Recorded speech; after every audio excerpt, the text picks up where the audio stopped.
varieties of medics that you can be depending on your unit. And say you want to progress even further and you want to like try and be a flight medic, right?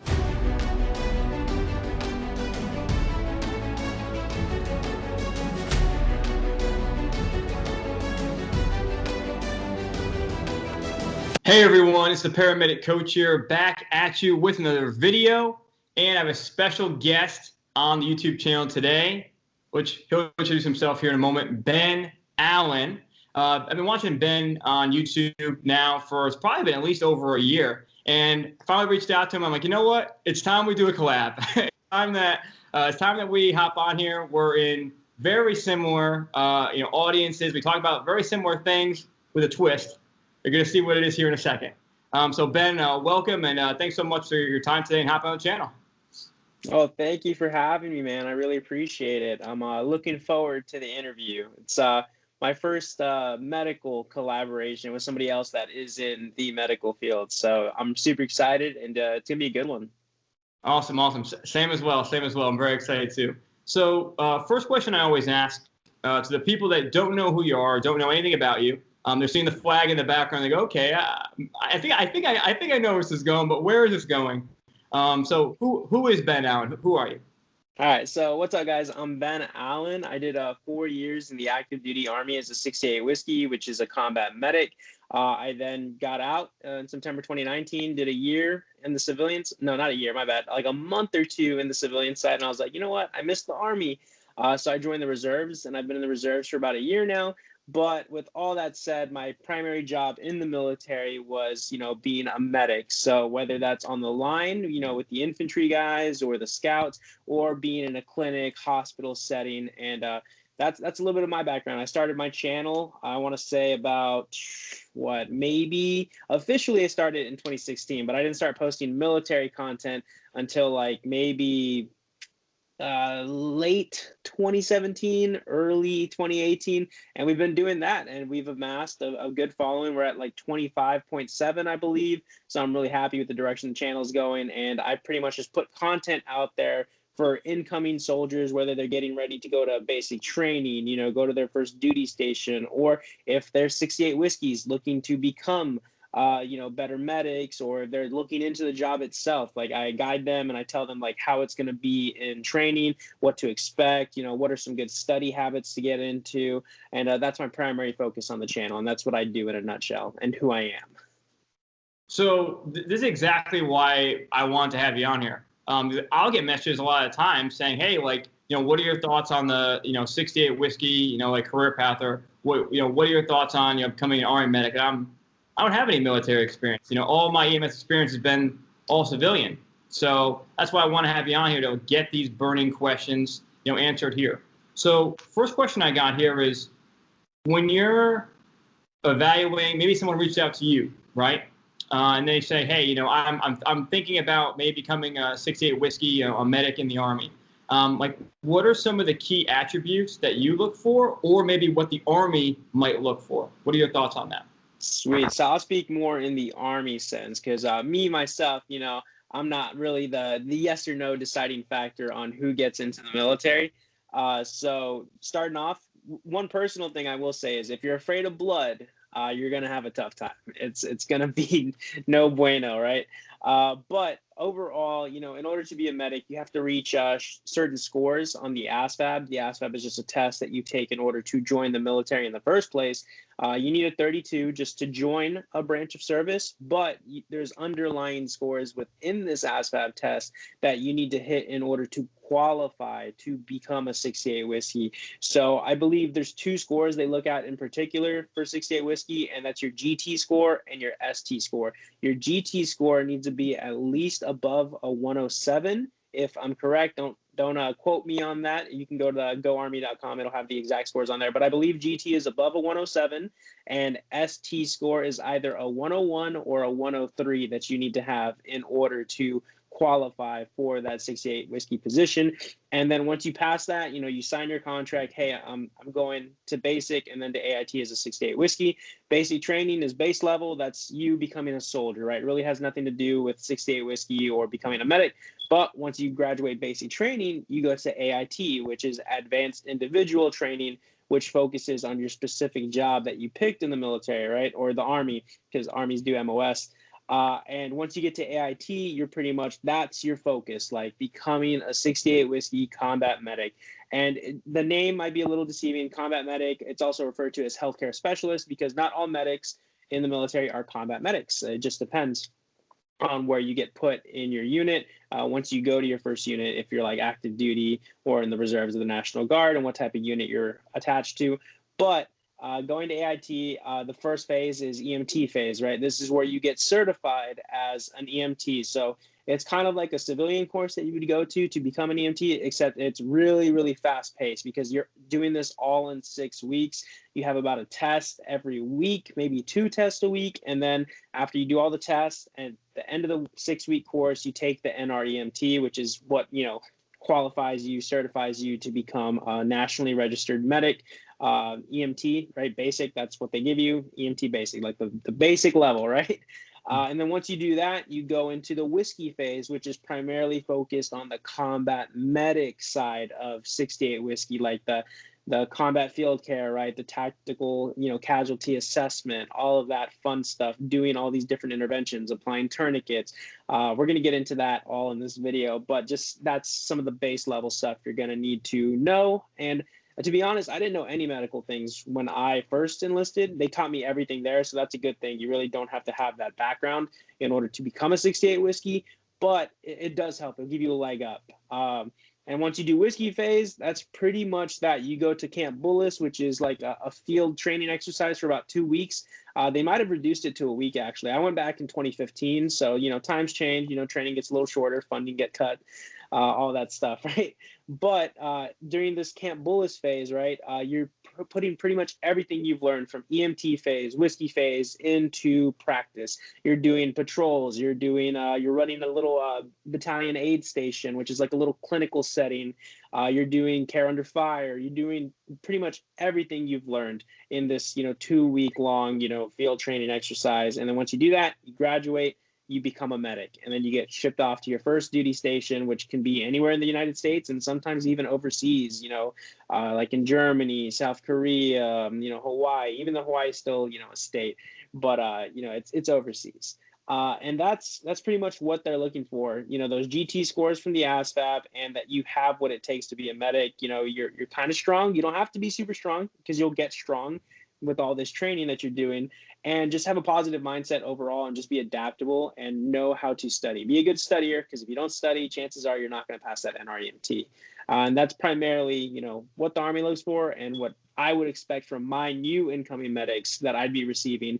As me being a sergeant, I'd be in charge of future medics, and that's what I would hope that they have. They're quick learners, they're adaptable, and you're totally in it. What's a normal day look like, maybe in different areas? What does that kind of look like, a day in the life? Okay, for sure. So day in the life in AIT is going to be pretty much the same all across the board for every single individual. You get there, right? You're assigned to a unit, and you're put with your people. It goes, can be Alpha Company, Bravo Company, Charlie Company, Delta, Echo, Foxtrot, and I believe it ends at Foxtrot. They have a Golf, but that's for like the people that get injured. And I was in Delta Company, right? We were the Delta Dragons. You get assigned, you go through reception. Pretty much this is just like in processing, like, hey, do you have any important paperwork? Let me see this. We got to like process you into this, unit, this company. That way we know you're here, you're one of our soldiers. They'll do, a couple bag inspections, make sure you don't have any contraband. They'll probably smoke you a little bit. For those of you that don't know, smoking is when they make you like do push-ups, do some sprints. They're trying to break you down a little bit. It's not as insane as something you'll go through in basic training, just simply because, it's not basic training. It's a little more relaxed in the sense that you're not going to have an angry basic training drill sergeant in your face. There's still drill sergeants in AIT nowadays. Back then, they didn't used to have drill sergeants when I went through, but they just implemented that like the year after I graduated in 2015. So like 2016 is when it came into effect. But once you get through that initial contraband check, the initial smoking, they'll pretty much have a formation, tell you how things are run there. They'll introduce you to your leadership. You'll get assigned your rooms. If you do have a room, it'll usually be 2 to a room. At least that's how it was for us. Some people are less fortunate and they get put in a bay, and the bay just consists of like maybe 60 bunk beds, right? Or like 30 bunk beds for like 60 individuals per bay. That would suck because AIT, you're supposed to have a little more freedom, a little more study time, privacy, things like that, your own shower, restroom. But not everybody gets that. So once you do that, pretty much training starts. You go to breakfast. This is a typical day now, right? You wake up at like 4:30, maybe 5 in the morning. You'll do your physical training, right? So like PT is what we call it. You'll either do running, push-ups, and you'll do that with your platoon. There's usually 3 or 4 platoons in a company. I was first platoon. It usually goes alphabetically. So chances are if you have a last name starting with A, B, or C, you're going to be in first platoon, so on and so forth, all the way down. But you'll do your physical training in the morning with your platoon. And then once you do PT, you'll go to your room, shower, get ready, pack your bag, get in your uniform, and you'll form up in the formation area. They'll march you down to the chow hall, which is, we call it DFAC. It's like the dining facility. Eat your breakfast, and from breakfast, you'll march down to the schoolhouse, which is where you start EMT phase, right? You'll be separated into your classes. It depends. Usually they have like sometimes 6, 7, 8 classes. So there'll be like class 1, 2, all the way down. You'll meet your instructors for EMT phase. It's usually civilian instructors. Some of them are prior military, but they're wearing just their regular civilian clothes, teaching you out of, for us, it was a 13th edition emergency care book, but I believe now they just upgraded to the 14th edition emergency care, which I've been told is just a slightly updated version of the 13th. But other than that, they say it's still pretty much the same. And so once you do that, you show up, do EMT phase. You're there until about maybe 1800, 1830, which is 6:30 for those of you that don't know military time. And once you do that, you march back to your formation area. They do like a mail call. And then once people get their mail, they're like, all right, hey, go put your stuff upstairs, come back down, and then they'll march you to dinner chow, right? Because you would have had lunch during like a middle portion of your schoolhouse time. They'll send you there, lunch, come back, and then once you go, do the mail, go to dinner, come back, then they release you to your rooms, and pretty much that time is yours. You can you can study, you can be on your laptop. Some people have video games. And then around like 9 o'clock, 9:30, they'd have a bed check formation. You'd stand outside your room with your ID card. They verify that you're there in your room. And then that's that. And that's pretty much a typical day of like a 68 whiskey, day. Whether you're in EMT phase, whiskey phase, whatever phase you're in, that's what you're going to be doing a majority of the day. And they throw in a couple of different things here and there. Like maybe you have a PT test. Maybe you have you get sick, you gotta go to the doctor, like you can go to sick hall and all that stuff. But typically that's straightforward what a day is going to be like in 68 whiskey AIT. So definitely get a few more questions, but based on that, I want to throw this one in here. What would you say would be the biggest obstacle that one faces, whether it's during the whiskey phase or EMT phase during that AIT training, like the biggest obstacle that you might come across? Biggest obstacle I'll say is being nervous. Like I think people let their nerves get to them a lot during this training simply because, some people have zero medical background coming into this type of stuff, right? Like I didn't. I had zero medical experience whatsoever. But to me, like it just came naturally. I enjoyed it. It was a great time and I had fun doing it. But I saw a lot of people, get scared when we were doing like some interventions, right? Like an NPA, right? A nasopharyngeal airway. We had this one girl who was like, no, like freaking out because she was like, I'm not going to get that thing in my nose. Like, I don't want to. And you have to get these done to you because, like if you're going to be doing it to someone, you have to know how it feels. You have to know like what to expect. Like, what if they have a deviated septum? Like, what are you going to do? Like, how are you going to react? Because, if say you do go overseas, you are attached to a line unit and you do see combat and you have all your buddies, bleeding out, gunshots, everything, like blown off limbs. How are you going to react like when they come across that situation? So I think it's people just psyching themselves out, whether it's on the tests for EMT phase and getting ready for the NREMT and just, being their own worst enemy is what I see as the biggest thing that can hold somebody back in these different phases in AIT. Now, one thing I talk about a lot on my channel is like kind of preparing before you get into EMT school on the civilian side. So is there anything that you would tell someone who's maybe getting ready for whether it's basic or AIT, things they could do to prepare if they know they want to go that 68 whiskey route? Yeah, for sure. So I'd say to prepare before you even go to basic or AIT. For basic, I always say get your mind right, because basic training is just all mental games. Like physically, even if you're weak, you're gonna get stronger going through basic training. Like it happens all the time. You'll build up to it because you're gonna be doing a lot of push-ups, a lot of sit-ups, a lot of running. So you're gonna get stronger physically. But where people lack, in my personal opinion, this, I don't speak for everybody when I say this, but it's a mental thing. If you get your mind right, basic training is going to be a lot easier. When people ask me how hard basic is, I always tell them, oh, it's as hard as you make it, right? Because you can go in there with a negative mindset thinking, this sucks. I don't want to do this. Why am I here? Why did I sign up in the first place? And you're already setting yourself up for failure. You're gonna fail out with that mentality. But if you go in there like, yo, I know why I'm joining. Like, this is why I'm doing it. This is my reason. Like, hey, I'm here for it. Like, I'm ready. I'm pumped. I'm psyched. Let's go.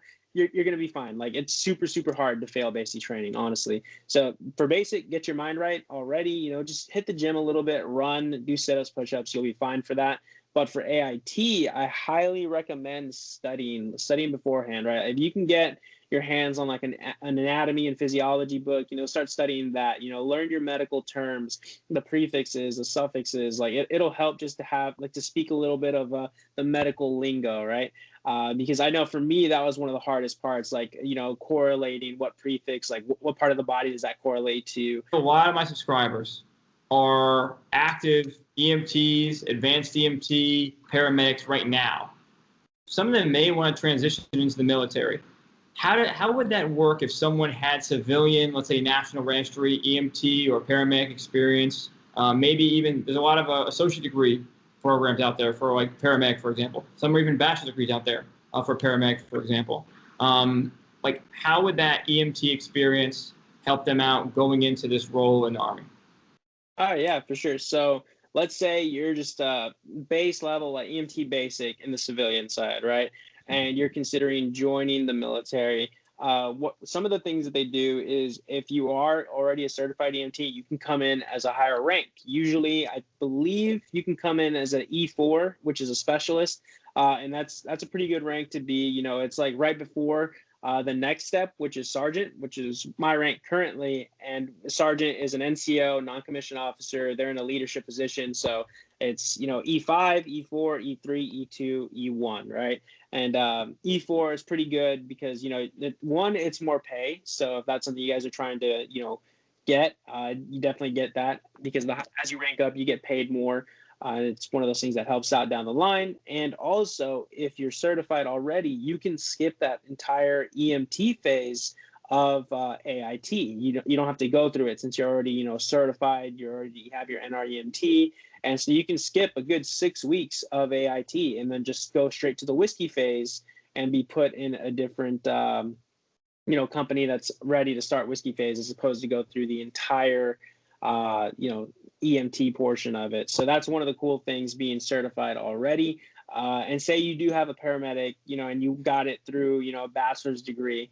If you have a degree, a 4-year degree, you can go in as an officer. You won't necessarily be a 68 whiskey as an officer, but you could be, a medical platoon leader, or just something medical related with that degree. And officers get paid way more than us enlisted personnel. So that's definitely something to, keep in mind. Someone might get their EMT, and then let's say they're just doing EMS. They might decide, let me go to advanced EMT, or they say, you know what, I'm just going to go into paramedic school. Then they might do paramedic for a few years. Then maybe they might get some more advanced certification. Maybe they might go to flight. Maybe they might start teaching. Or that's usually the route usually.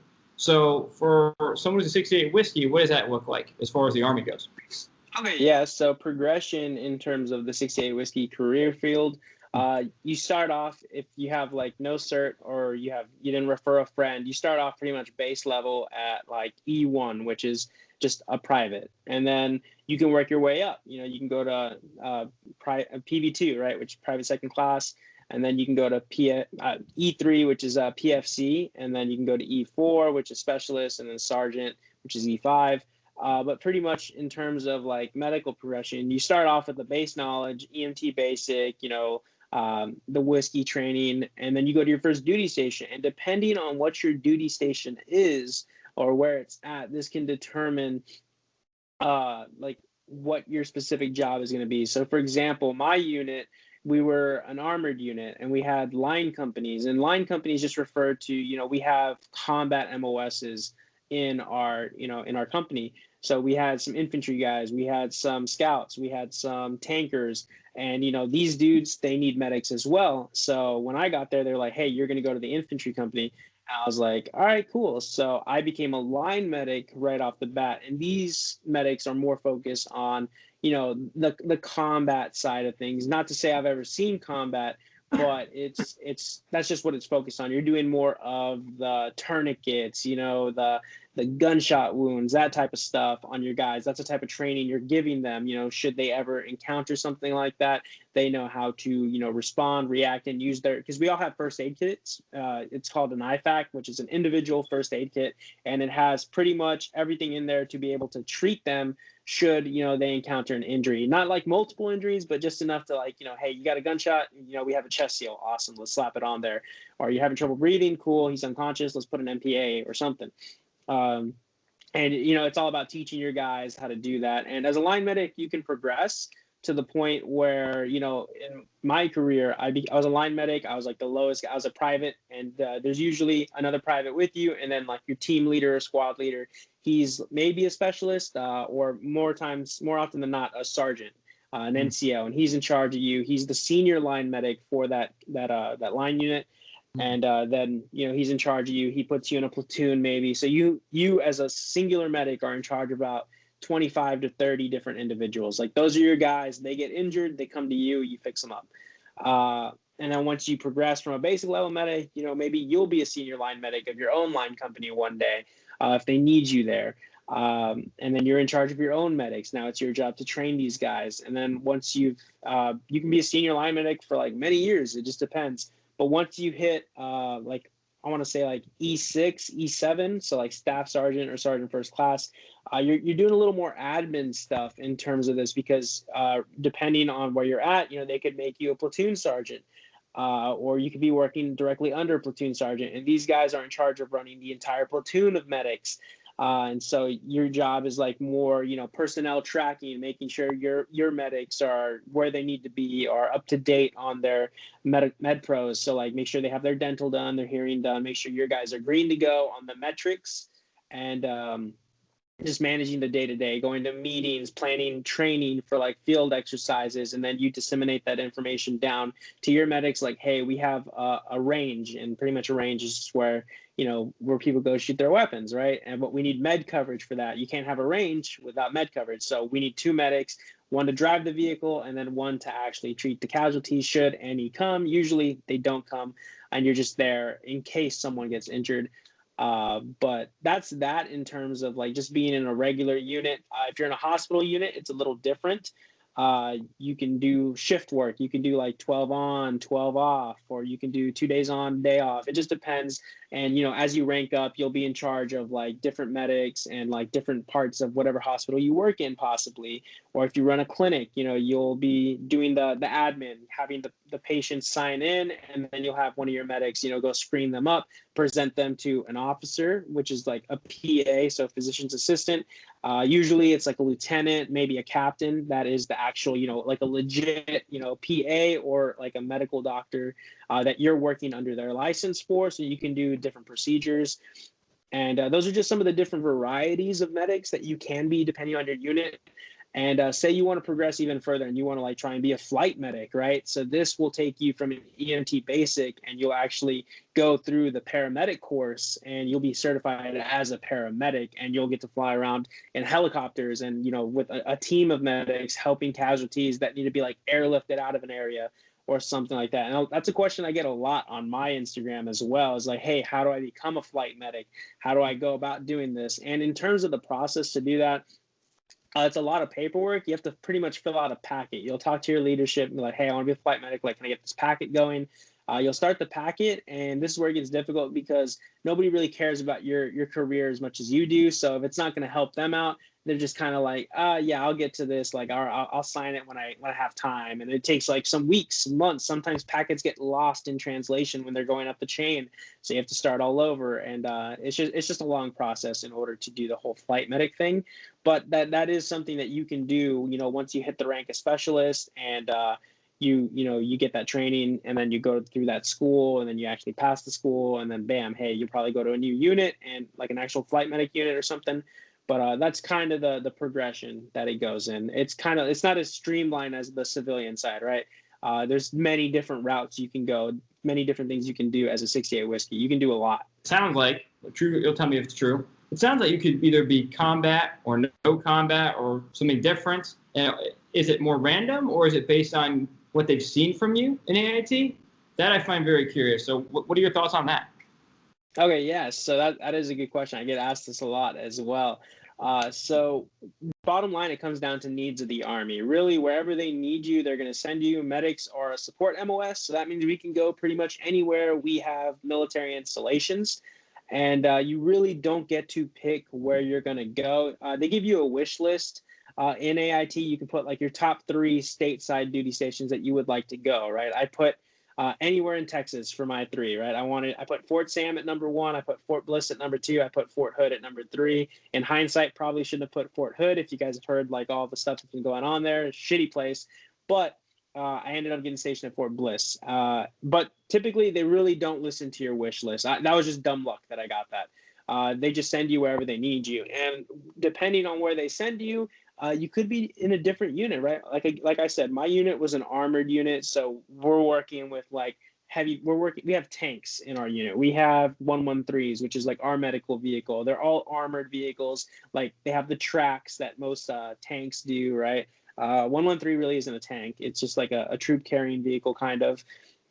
But there's many different things, many different armored vehicles in my unit. So we have a motor pool, which is where we store all of our vehicles. And, we have an HHC element, which is kind of like our admin supply element, which consists of the clinic medics, because we did have a clinic where we had to put a medic to man and, just screen patients as well. So those dudes in HHC were the clinic side of things. Then we also had the line companies. So we had, Charger Company, we had Baker and Able Company, 2 of which were tank companies. The other was infantry. So out of our platoon of medics, we had to give about 3 medics per, different company, right? So we had 3 medics in Charger, 3 in Able, 3 in Baker. And that was pretty much random. Like I got to my first duty station, they're like, yeah, we need 2 more medics in Charger. So they're like, all right, cool. We got a couple new guys. Let's stick Alvarado and, whoever else in there. We really didn't have a say. If you're the lowest man on the totem pole, you just do what you're told. You go where they tell you to go. And so by dumb luck, I was a line medic, which is dope because I bonded with all my guys. I got to learn infantry things. I got to learn scout things. I got to pretty much become a different MOS while still being a medic. Pretty much, I got to learn all the stuff from them. So that's what I like about being a line medic. I have people asking me all the time, like, "Hey, I want to be a line medic." And it's just dumb luck because I showed up and they were like, "Yeah, here you go." But it's great because, like I said, you get to have all that. That you get to take on the job aspects of whatever other MOS you're attached to. So I learned a lot of infantry stuff. I learned a lot of scout stuff, some tank stuff. Really not too fond of the tankers. They're lame. They're boring. But hey, sometimes you get put somewhere you don't want to be, and that's what sucks about it is that they really don't give you the choice of being in the clinic or being on the line. But overall, I think it's good because sometimes they do switch you out. Like I was in Charger Company for about a year and a half. And we got back to the States because we were in Kuwait for like 9 months. And then they put me, they were going to put me in the clinic for a little bit, but then they put me with Able Company, which was the tankers. I did that for about a few months. And then after that, I went to the Scouts. And then after the Scouts, I did, some clinic time. So I got a variety of things. Some people get fortunate enough to be put in the hospital, and that's all they do. They just do hospital stuff. So it's really kind of just all over the place. Like, hey, we need somebody here. Let's put them there. You really don't have a say in terms of what you're going to be doing. Final thoughts to my audience here about everything we talked about today. All right. Yeah. So final thoughts. If you guys are considering joining the military and you're thinking like, hey, 68 whiskey might sound cool, like that's something I'm interested in, definitely, do some research. That's always my biggest thing, is because people join, right? Like as a 68 whiskey, and they get stationed somewhere they don't want to be stationed, or they get put in a job that they don't want to do. And they're like, oh yeah, my recruiter screwed me. I hate this. Nobody told me this. I always say, yeah, that's your own fault because you didn't research enough. Like there's multiple YouTube channels that talk about, hey, like the Army isn't always what it's cracked up to be. It's not, how it is in the movies. You're not going to go to war all the time. You're not going to be doing medical training a lot of the times. Half the time we were just sweeping the motor pool. We were literally like dusting out the dust from where our vehicles were kept, or we were like mopping the hallways of our building, or we were doing something. We were like mechanics is what we would call it, because we were always working on our vehicles too. If you're in an armored unit, you're going to have to upkeep those vehicles as well. So just know, going into the military as a 68 whiskey, it's not all medical. It's not like Grey's Anatomy. It's not like it's not like the show 68 whiskey, for the most part anyway. The Army's a very vulgar place. Get thick skin. It's not like the civilian side where you have to do, there are standards and procedures, but there's not really like a certain way you have to treat your patient. Thick skin is definitely a must as a medic. And if you're a medic that wants to go to a line unit, a line company, definitely have thick skin, because infantrymen, scouts are some of the most vulgar people I've ever met in my life. Luckily for me, I'm the same way. I'm vulgar. I love cussing. I love doing all that. So I fit in pretty well, and it was a good time overall. But those are my key takeaways. So most important thing, do your research. Second, start studying beforehand. Third, have thick skin. And fourth, if there is a fourth, just have a good time doing it and be a competent medic. Don't be the dude that's like, yeah, I'm the best medic around, like you're a know-it-all. You will never know it all as a medic in the Army. There's always room to constantly improve what you know, because once you graduate AIT, the chances of your leadership teaching you something new is very slim. Like the Army really isn't like one of those places where, oh yeah, hey guys, Monday we're going to have a class. Tuesday we're going to go over this. Thursday, you're doing a variety of things on the day-to-day. It's never the same, constantly changes. It just depends. So you're the one that's going to be responsible for upkeeping your medical knowledge, because medical knowledge are perishable skills. If you don't study, you don't refresh your memory, you'll forget to do something. You forget to do something could cost you somebody's life, right? And that's not something you want to have on your conscience, on your shoulders. Trust me, I know it's not a good feeling, but definitely keep that in mind. If you guys want even more research, I cover a variety of 68 whiskey topics on my channel. All you got to do, I'm sure he's going to put in the description box, but you just look up Ben Allen 68 whiskey, or just Ben Allen basic training, and I have a whole playlist dedicated to 68 whiskey skills, 68 whiskey topics. So you can click on my playlist and check those out as well if you want more information on 68 whiskey, or if you have a question in particular. My Instagram is at Ben_Allen175. Again, it'll be down in the description. But yeah, that's pretty much it, guys. I just want you guys to be the most prepared when coming into the military, because I remember coming in, there was hardly any military YouTubers that I could look up and see how basic was, or how my first duty station, or what's going to be like, what's 68 whiskey like, right? And 68 whiskey isn't the only medical job in the military. Anything with the 68 in front of it is usually medically related. So 68 Charlie, if you want to go the nursing route, that's a nurse in the military, right? They will certify you. They will get you your LPN. And it's like a year's worth of training, but hey, it's worth it. And you probably do more medical stuff as a 68 Charlie, maybe a 68 Delta, which is an operating room specialist. There's a bunch of routes you can go in the medical field in the military. 68 whiskeys, we're just kind of like the jack of all trades. We can do a little bit of everything, but by no means is 68 whiskey the best MOS around in terms of medical stuff. If I could go back and do it different, maybe I would have done 68 Charlie or 68 Delta, or maybe even 68 Kilo, which is like a laboratory specialist pretty much. And I've seen some crazy pictures of some of the stuff those guys are working on. So it's insane.